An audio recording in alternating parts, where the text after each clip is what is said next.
O ano passado, de 2025, nós demos uma patinada no número de investidores que estavam em 2.800, 2.900, a gente ficou meio que em 3 milhões. Virou o ano, houve uma subida muito grande de novos investidores. Então, o investidor ele quer uma proteção perene, porque fala assim, vou investir num CDB, num CDI, ele tem imposto de renda para pagar, ele pode pegar um investimento de CDI de um banco perigoso, mas ele pode achar investimentos ótimos também. É uma concorrência difícil, mas eu, por exemplo, no meu caso, eu estou constantemente comprando cota de fundo imobiliário porque eu vejo muito no longo prazo. Eu sou um buy and holder, aquele cara que compra e mantém ele em caixa. Então é isso. O argumento maior é o seguinte, ir atrás de bons ativos e comprar bem. Bom, hoje estamos aqui recebendo o Sidney Angulo, sócio fundador e Business Park. Um prazer recebê-lo, Sidney. Muito obrigado pelo convite, viu?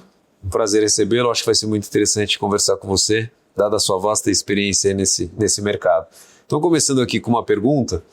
Com o cenário macroeconômico atual desafiando os ativos de risco, qual que tem sido o principal receio do investidor no varejo em relação aos FIIs de tijolo e onde eles têm buscado um refúgio para proteger o patrimônio deles? Sabe o que acontece? Esse mercado de imóveis, e principalmente fundos imobiliários, as pessoas confundem um pouquinho e não entendem muito bem que são os FIIs de tijolo, principalmente. Vamos dividir a história em duas partes, os tijolos e os papéis. Hoje, o tijolo, como a vida inteira foi, um refúgio para qualquer tipo de proteção de patrimônio ao longo da história da humanidade. Então o pessoal fala assim, qual é o refúgio disso? Não é um refúgio, é o natural. Você comprar uma casa de campo, um apartamentinho para alugar, um galpãozinho, sempre foi um recurso. No nosso setor de fundos imobiliários, isso daí foi uma ferramenta que foi montada, muito boa, onde hoje o investidor tem que ter ciência do que ele está comprando, ter um certo controle sobre aquilo, e aquilo realmente é uma proteção muito forte para um patrimônio e para o crescimento. Até que eu vi hoje no primeiro painel que apareceu aqui, o Rodrigo Cardoso falando, várias pessoas já colocam um percentual enorme na parte de investimentos de fundos imobiliários de tijolo, que praticamente é um imóvel. Como se fosse uma casa, eu coloco hoje na minha bolacha de investimentos, eu coloco os CRIs, as dívidas, e quando eu coloco fundos de tijolos, é como se fosse um imóvel que eu tenho. Então isso é uma proteção mais do que natural, e as pessoas têm que entender que aquilo é PN, é sólido, é tijolo, é prédio. Fazendo um link aqui para a próxima pergunta, né? Sim. Com a Selic nesses patamares tão elevados, né? E com a renda fixa tradicional, os títulos públicos indexados à inflação, continua exercendo uma forte concorrência para esse tipo de investimento nos fundos imobiliários.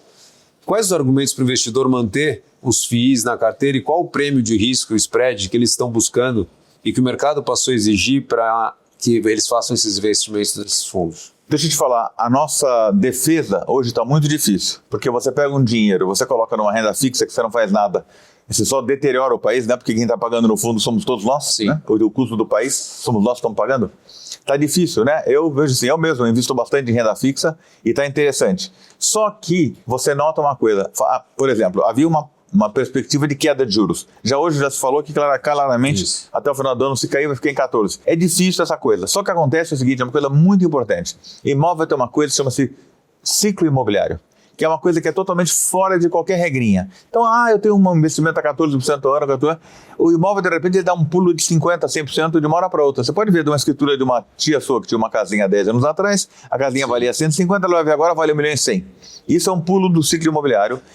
Mas não se reportou, não foi revelado isso no tipo de investimento que é o CDI ou coisa do gênero. É sim, é revelado sim. Ao longo dos anos isso é capturado. Agora, hoje em dia está difícil defender, não está fácil. Eu mesmo que tenho imóveis que eu quero transformar em fundos imobiliários, não está fácil arrumar um yield que vale a pena eu vender meus imóveis. Então hoje a concorrência é feroz, mas mesmo assim nunca o nosso setor cresceu tanto. Você veja bem. Se eu puder fazer um comentário maior ainda, claro.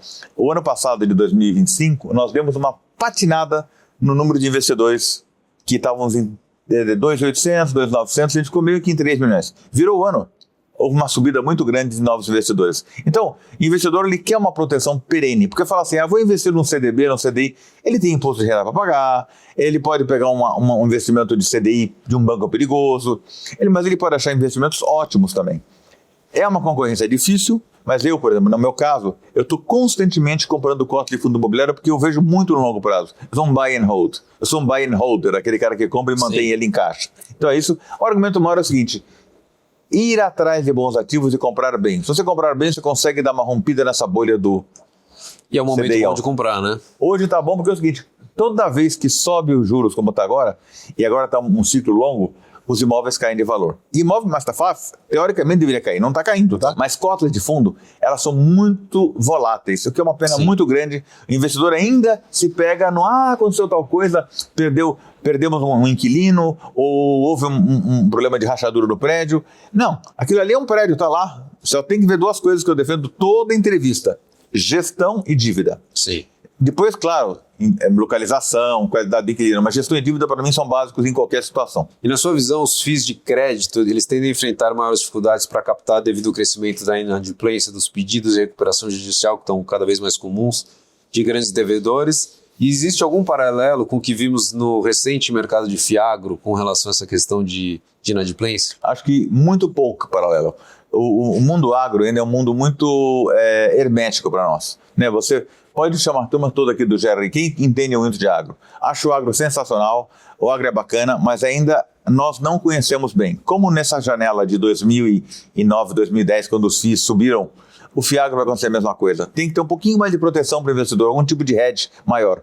Mas no caso de, você me perguntou se eu acho que vai ter problemas de crédito, acho o seguinte, andei falando com alguns grandes aí, um desses grandes que eu não quero citar nomes, mas que dão crédito, um dos 3, 4 maiores grandes que tem muitos CRIs. Tá. Existem muitos tomadores de qualidade. Ainda que esteja complicado, quem está tendo mais dificuldade são pequenos fundos que dão créditos, mesmo alguns pequenos competentes estão indo bem. Eu invisto muito num pequeno, tenho uma posição muito grande nele. Eles são muito criteriosos. E hoje você tem um empresário de qualidade, você pode ver o histórico do cara, tem que tomar cuidado realmente. Se eu acho que vai ter um aumento de inadimplência, sim, muitas empresas estão indo para o buraco, estão indo. Mas eu acho que dá para você controlar a tua carteira, dá com uma certa antecedência. Um bom administrador de papel, ele com antecedência, ele vai vendo a situação de como é que está aquele CRI, como é que está aquela empresa, ele vai trocando de posição. Então, se eu acho que é bom, fique em bons fundos com bons administradores, você vai ter muito pouca surpresa, tanto é que nós não temos muita surpresa. Se você olhar, mais uma vez não quero citar nome, não recebeu tal pagamento de coisa grande. Então ele coloca, fundos são responsáveis que colocam 3, 4, 2% da carteira, não mais do que isso. Mas eu acho ainda muito seguro, apesar dos pesares. Eu acho que também agora é uma fase de realmente aproveitar, né, essas oportunidades dos fundos que estão depreciados. Você vê, chegou em 2025... Cara, o que aconteceu? 2024, desculpa. Final de 2024, é aquela história de o governo não vai taxar mais o IR até R$5.000. Começou a ter um desequilíbrio do mercado e, de repente, por alguma guerra aqui, problema ali, os fundos imobiliários, de repente, caíram de valor. Alguns fundos de tijolos que chegou a cair 30%. Ilógico. Nessa época, eu saí comprando que nem louco, aumentei muito minha posição e, assim, não adianta. Você tem que ter um pouquinho, fala assim, de certo risco.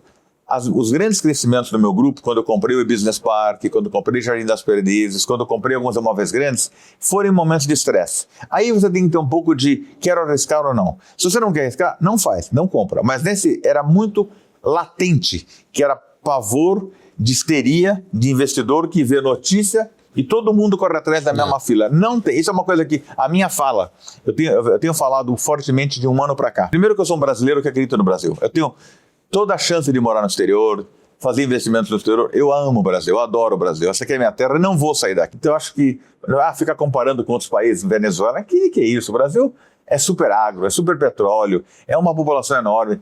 E o Brasil tem uma coisa muito legal, chama-se brasileiro. De verdade. Isso é muito importante. É, verdade. E aí, partindo aqui para a última pergunta, as redes sociais e os canais de análise transformaram a velocidade com que as crises e os acertos de uma gestão são precificados pelo mercado, então tudo muito rápido, né? Como que você avalia o nível de comunicação e transparência dos gestores atuais? E eles já aprenderam a dialogar com o investidor digital? Apareceram muitos aventureiros, é uma pena. Muitos aventureiros, não estou falando dos gestores, estou falando dos influenciadores. Muitos aventureiros que viram uma oportunidade de, com gente muito simples ou gente de boa índole, falar e assustar e com isso trazer... Você traz ontem à noite estava falando sobre influencers. Você pega uma notícia qualquer bombástica, você coloca, você aumenta seguidores. Isso eu não faço.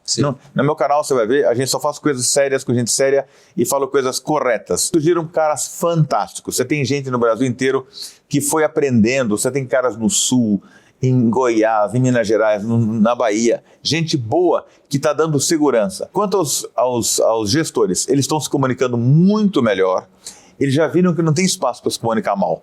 Às vezes eles colocam umas coisas nas entrelinhas que pega mal, Porque assim, pega caras que eu analiso o balanço. Não é que eu fico tudo na hora, mas é tão claro que o cara não está fazendo. Assim, eu tenho então, e quando eu vejo, eu passo para as pessoas, olha, isso não está bem claro. Isso é uma coisa que é muito clara, mas os gestores estão muito melhores hoje. Muitos dos relatórios estão muito melhores.